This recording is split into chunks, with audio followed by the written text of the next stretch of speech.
This video was brought to you by the statues on the Central Cathedral. Ha! Told you to trust me that they were important.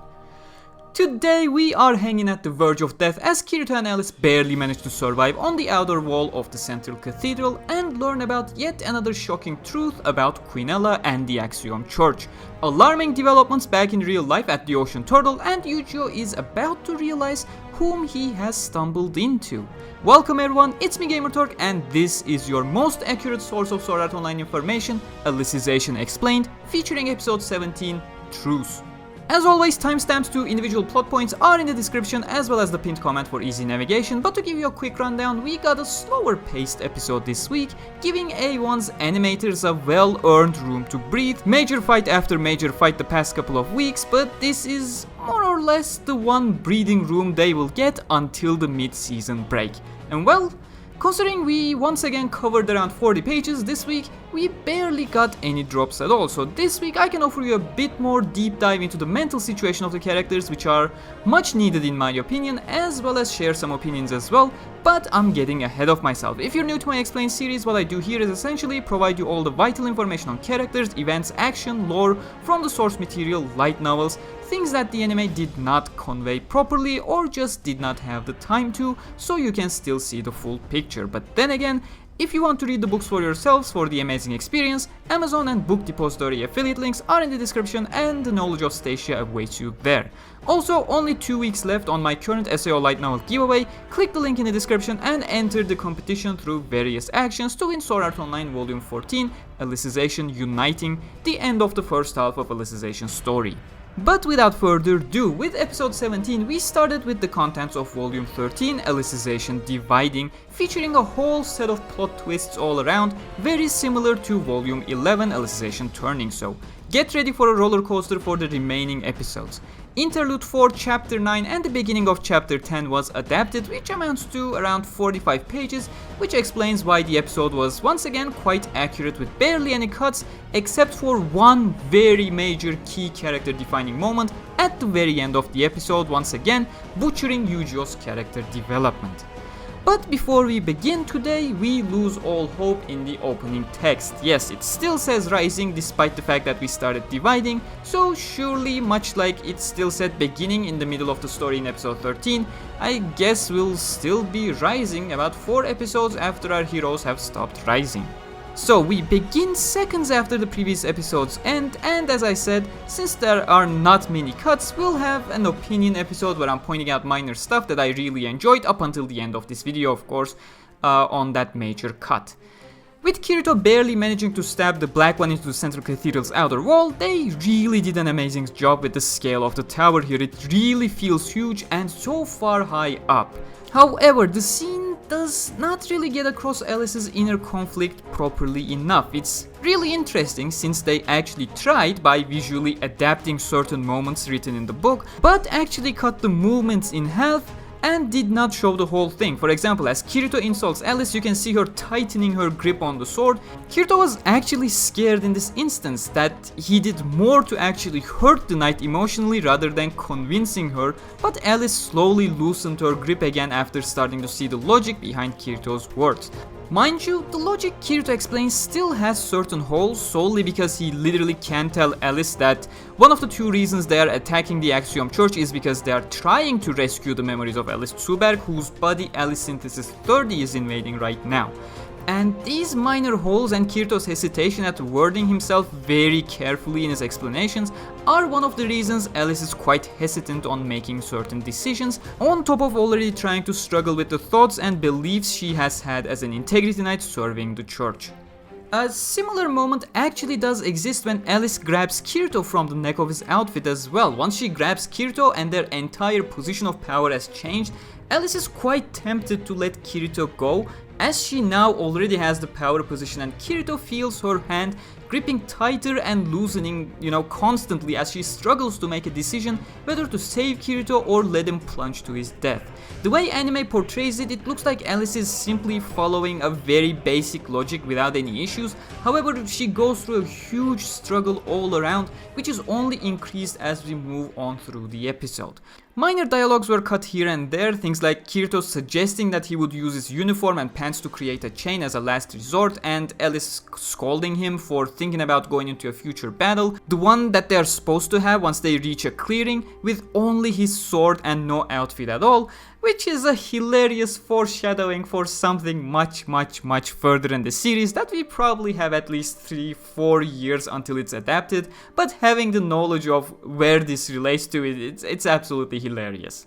But overall, the quiet and calm scenes are fun to follow. Now, keep in mind that the chain holding them together was transmorphed from Alice's gauntlet, so it has a very high durability, and the reason Kirito switches from using his swords to generated wedges is because he's aware that his sword already has quite low durability at this point. In fact, while they were hanging there, having endured 3 full battles and having utilized its perfect weapon control 2 times, he knew that the black one would most probably shatter in 3 to 4 minutes, trying to support his entire weight.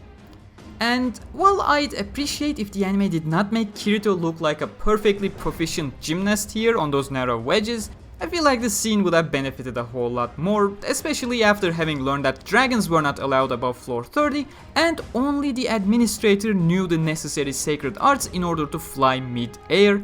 He really shouldn't be showing off like that. On top of that, the weight he is trying to pull up, once Alice shared her situation with him, is immense. On top of the black one in its sheath, regenerating durability, and Alice, who he is pulling up right now, Alice has incredibly high level Integrity Knight armor as well as the Osmanthus blade, which is on par with the black one in terms of the class level. And the reason he can carry that weight was something explained all the way back in Volume 9 Alicization beginning, something that the anime did not mention. You see, fatigue does not really work the same way in Underworld as it does in real life. In real life, you get tired, your body will start providing less power bit by bit, eventually not being able to support whatever it is that you're trying to do.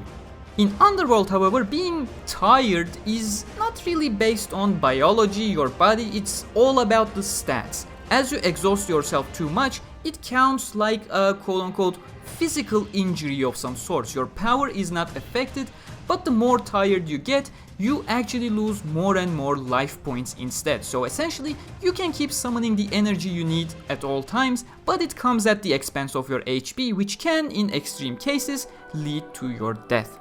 I find it kinda sad that these details are being dropped, but that gives me cool little trivia to talk about, similar to how sheathing your sword repairs it to a certain extent, or how the world actually works. We see things happen in the anime, but knowing what happens why is always a more enjoyable experience in my opinion. Back on Ocean Turtle, however, we got trouble brewing. It's just another scene to remind you that something fishy is going on. First the weird guy back in one of the previous episodes, and now an escort ship seemingly going off plan. Things sure are about to go wrong in the real world. Without saying anything specific, this is the final scene we will have in the real world until the climax of the first half, and look forward to how this will tie up into the major cliffhanger. And even if that sounds like I'm being too specific, too spoilery, just trust me, I'm not. Alicization is just full of cliffhangers after all around that hit you in the least expected moments, and considering the final climax consists of multiple different climaxes, you got a whole lot to look forward to. I'm not really being spoilery here. But back in Underworld, the sun was setting, which meant less available spatial resources to generate wedges, at least until the moon would come out and share Lunaria's blessings. Not having that much time to waste, as the regular wedges would not even last more than mere minutes, making it impossible to camp until the spatial resources are restored, Alice generates 2 more wedges from her other gauntlet, naturally with a high priority of course, etc. But now comes the bit where I have been teasing since my first opening explained, even before my episode 1 explained. The statues, like who needs statues that high, right? I really love the designs for these gargoyles, they're really intimidating, and A1 really did capture Alice's fear as she is completely frozen. Sure, Kirito is being extremely balanced somehow without breaking a sweat. Sure, they could have portrayed that moment a little better, but hey, at the very least they showed Kirito falling down after launching Alice up. And also, it needs to be mentioned that unlike the goblins back in episode 4, these gargoyles are considered minions, and that is because they do not possess a floodlight. They are simply AI programs that you will find in every single game you play, thus they are quite predictable and easy to defeat, especially in low numbers. And that is exactly why you can see Kirito looking towards his left, towards the other statues, and well, that scene is there for a reason. I'm baffled at why a simple one internal sentence was not included there, but that was essentially Kirito confirming his suspicion that the gargoyles were waking up based on proximity, hence why only 3 of them had woken up so far once they reached the small ledge. But the minions of the Dark Territory protecting the Central Cathedral was more than enough to shake Alice's trust in the Axiom Church, which will have dire consequences in the upcoming episodes as well as the upcoming core. But I love how confidently she just takes down 2 gargoyles with a single swing, as Kirito struggles with the one gargoyle he already had injured with one of the 2 golden hooks created by Alice. But again, Alice trying to ridicule Kirito, who had just used the 4 combo attack, horizontal square, for having a very fluent style, bites her back as she starts remembering that she sometime attended Centauria Solstice Festival, which would not have been possible if an Integrity Knight had been summoned by the gods. Kirito was diving into different thoughts at this moment. If she had some memories of this Solstice Festival, was she really a prisoner in the Axiom Church? Surely, a prisoner would not be allowed to go freely into common folk festivals after all. Did she have a normal life as an apprentice in the Central Cathedral? Did she have free will? Kirito already had seen multiple instances as they were hanging on the wall, as Alicization 30 gauged the situation logically rather than attempting to stay 100% true to the orders and codes more than any other Integrity Knight after all. Right next to him though, Alice was having similar thoughts too, on the other side of the spectrum of course. Why did she have these memories of attending a festival if her life was all about being summoned by the gods as an Integrity Knight? Why did she get a severe headache as she tried to remember the vague memory? Why did she have a specific dream certain nights of a person she did not recognize properly? But again, we will explore more of that identity crisis in the next episode or the one after. In the meanwhile, as Kirito had suspected, Eugeo was climbing the tower further on his own, confident that Kirito and Alice had survived, finally reaching the Great Bath on floor 90. With the commander of the Integrity Knights waiting inside, the legendary hero from the Tale of the Northern White Dragon, Berkuli Synthesis 1. But yeah, that's pretty much it from this week. Sorry for the short video today, but the episode was really accurate except for this one bit we're gonna talk about now. So this major cut may actually make the video slightly longer. The one thing I must mention here is that Eugeo character development has been cut once again. Like, come on A1, it took Eugeo 6 pages of internal monologue blaming himself for everything, remembering how he was shunned by other kids in Roulette for being close to Alice, only making him more angry, how Kirito had always calmed and guided him through everything, how much of a void he felt after no longer having Kirito by his side yet still sucking it up and continuing towards his goal, trusting in his partner to save himself and Alice both. His mind wandering wildly from one thought to the other due to having lost his mental anchor. He even proceeds to think about if Kirito would be able to save Alice without any trouble, as the Lady Knight was hell-bent on killing the criminals back on Cloudtop Garden. He again decided to put his faith in his trustworthy partner to use his charisma and his way with words to calm Alice down without bloodshed, but suddenly that thought stuck him like a sharp blade. It was a similar feeling that of when he was about to kill Düsselbert Synthesis 7, but Kirito had stopped him. Eugeo felt inferior to his partner and that made him jealous and angry. And one key question had arrived in his mind. Alice Synthesis 30, Alice the Knight, was merely an imposter living in the body of Alice Zuberg. But Kirito had actively tried to save the lives of Eldri Synthesis 31, Düsselbert Synthesis 7 and Fanatio Synthesis 2 one by one, who were all imposters possessing the body of an actual Underworldian with their memories stolen and preserved on Administrator's chamber on floor 100. Eugeo knew there was conflict coming. His objective was to save his childhood friend Alice Tsuberg. However, if it would ever come to making a decision between saving Alice Synthesis 30 or Alice Tsuberg, Eugeo was not certain if his partner would allow a decision to be made.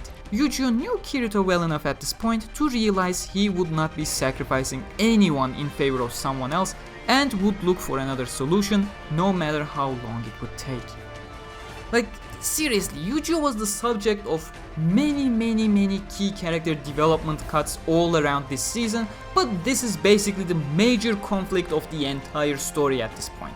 Administrator is the quote-unquote villain of the arc, yes, but Administrator is not the core conflict. As I always have said, the first half of Alicization is Eugeo's story, and you can't just cut every single defining moment of the core characters. We had multiple minutes with Elevator-chan in the previous episode, who had 4 pages dedicated to her.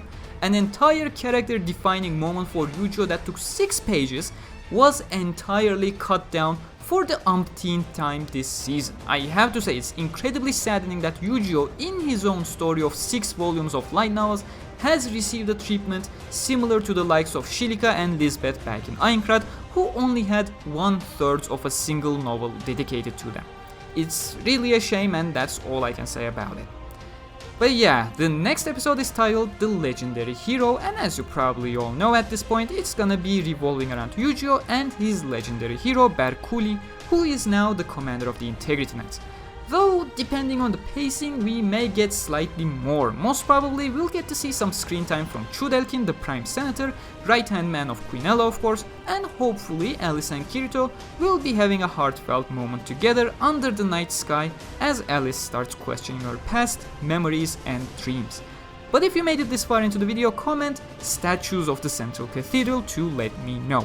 If you have any questions that I haven't covered in this video, do ask them in the comments as well. As mentioned at the beginning of the video of course, my Volume 14 Alicization Uniting giveaway is up for you to join for 2 more weeks, so do check the description or the pinned comment. You can also find Amazon and Book Depository affiliate links to Sword Art Online novels, manga, games and more in the description as well. Hope you enjoyed this week's Alicization Explained. Thank you very much for watching, like if you enjoyed, subscribe for more on Sword Art Online, and hit the bell icon to get notified. Huge thanks to my patrons as usual, and I'll see you next time. Stay cool.